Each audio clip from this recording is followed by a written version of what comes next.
আজকে বানাবো chicken butter fry. তার জন্য আমি এখানে চিকেনটাকে হালকা করে কেটে নিয়েছি, পাতলা পাতলা করে। আর এখানে ময়দা নিয়েছি। তা ময়দার মধ্যে আমি একটু পেঁয়াজ রসুন বাটা, একটু লঙ্কা বাটা, একটু গুঁড়ো লঙ্কা, একটু গোলমরিচ,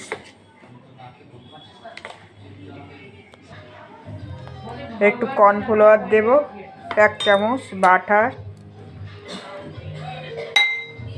এটাকে এবার ঘোলাতে হবে। আমি চিকেনের মধ্যেও দেবো পরিমাণ মতো নুন, আদা রসুন বাটা, গোলমরিচের গুঁড়ো। আগে আমি ভিনেগার দিয়ে নিয়েছি, এটা মাখিয়ে রেখে দেবো কিছুক্ষণের মতো।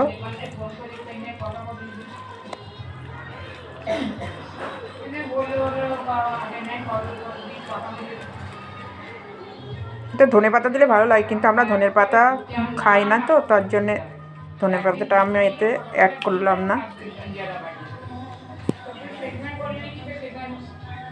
তার মধ্যে বাটারটাকে আমি বানিয়ে নেব একটু।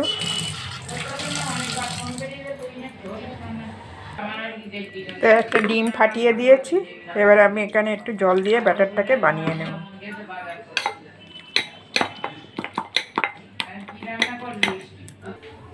ব্যাটারটা আমার গোলা হয়ে গেছে, এবার কড়াই দেওয়ার পালা। আমি এখানে কড়াইতে তেল দিয়েছি।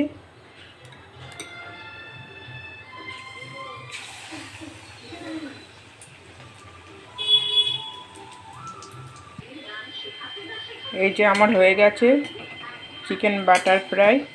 এবার আমি একটাকে উঠাবো। না, টেস্ট করো, সস দিয়েছি পাশে, এই যে।